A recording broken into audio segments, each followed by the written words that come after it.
Hi, how are you doing? I wanted to go over this week's module with you.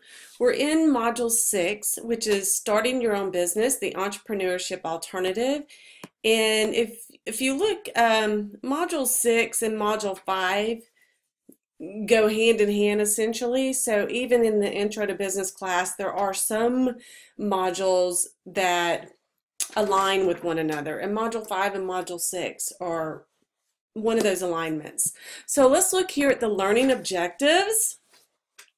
We're going to define what an entrepreneur is, identify the different categories of entrepreneurs, explain why people choose entrepreneurship as a career path, discuss the environment for entrepreneurs, identify the characteristics of entrepreneurs, and summarize the process of starting a new venture, and explain intrapreneurship.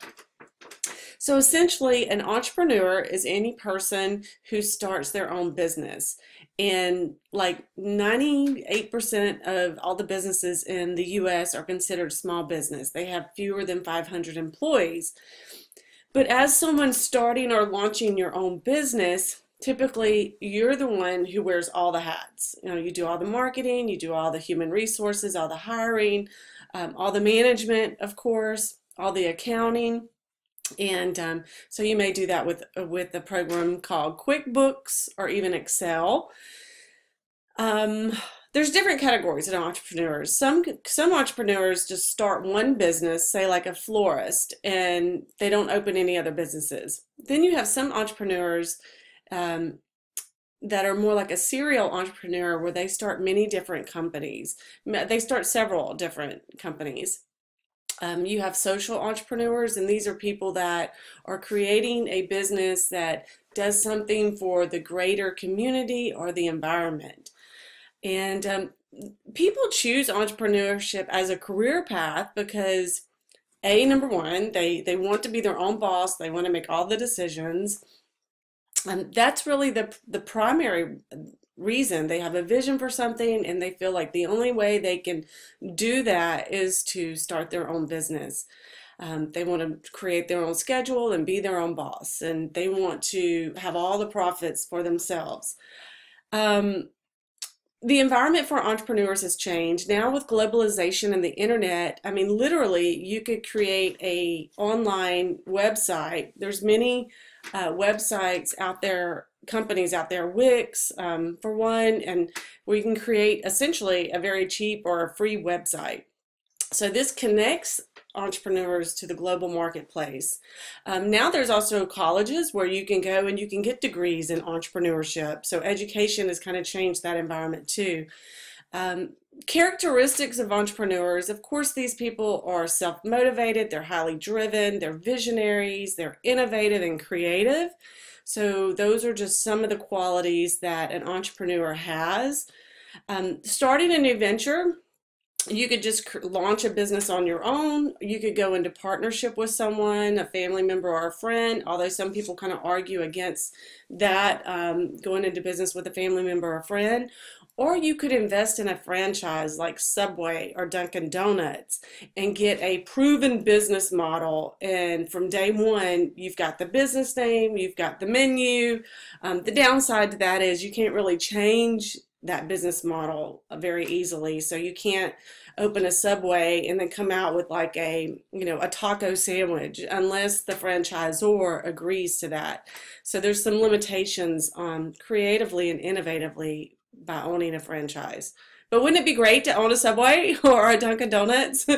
Intrapreneurship is just when a corporation allows innovation and creativity to foster within their employees. So 3M, the global company that created Post-it notes, is one of their products. They have many products. They allow these skunk work operations where employees are assigned a task to come up with new product ideas. So some companies really cultivate this type of synergy and creativity and innovation, and that's called intrapreneurship when it's done in-house. Okay, so let's look here at what all you have this week.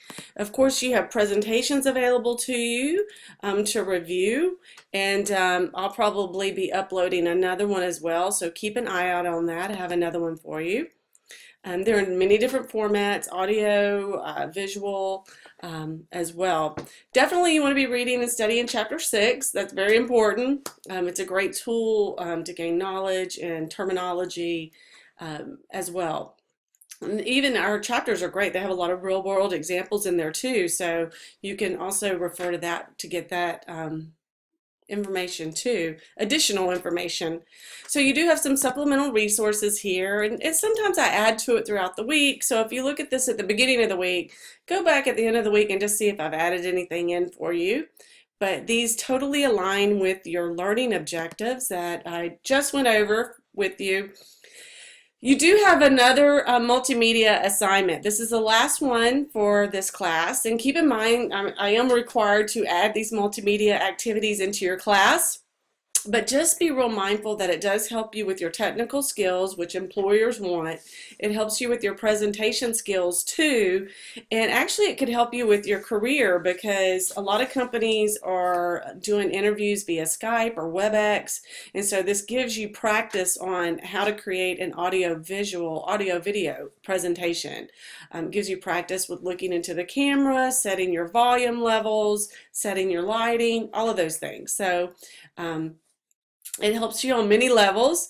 You have a chapter 6 quiz that you need to do, and just kind of going into that assignment really quickly. Keep in mind this one has a preloaded rubric here, so you want to be sure that you're looking at what you're going to be graded on, and it's essentially the same grading rubric as your last multimedia assignment on the Nestle Global Corporation, but you're going to be interviewing an entrepreneur. So you may know a friend, or you may have someone in your family, or you may already have a small business. And so I want you to answer these questions about entrepreneurship. I clearly define them either with alpha or numerical. And then here are the learning outcomes that align with this activity, so you can see the importance and the value of it. So I just don't, throw it out there. I show you how it aligns with what we're learning this week. And so keep in mind, if you want to use the built-in Canvas recorder, which I recommend, though you do need a web camera if you don't have a built-in camera in your laptop or iPad, you would click on Media. So that's where you would go to get that and then start recording, okay? But I definitely also recommend, if you send me a link to your recording, email that link to yourself first and check it out and test it and see that it opens, and that way if it doesn't open, then you can work that out technically and get it fixed before you send it to me. Okay, you do also have one other activity. I like to, at this point in the semester, to get your feedback on how the class is working for you. So your feedback does matter to me because I use this feedback just to gauge, okay, everything's going well, or okay, these are some things maybe I should make changes to. So I just want to ask you a few questions here. So be sure you answer that. It's a discussion format. All right, well, if you need anything, please don't hesitate to reach out to me. You can email me, text, call. I do have office hours on Mondays as well at the Hamilton campus in University Hall. So don't mind meeting with you either one-on-one. All right, talk to you later. Bye.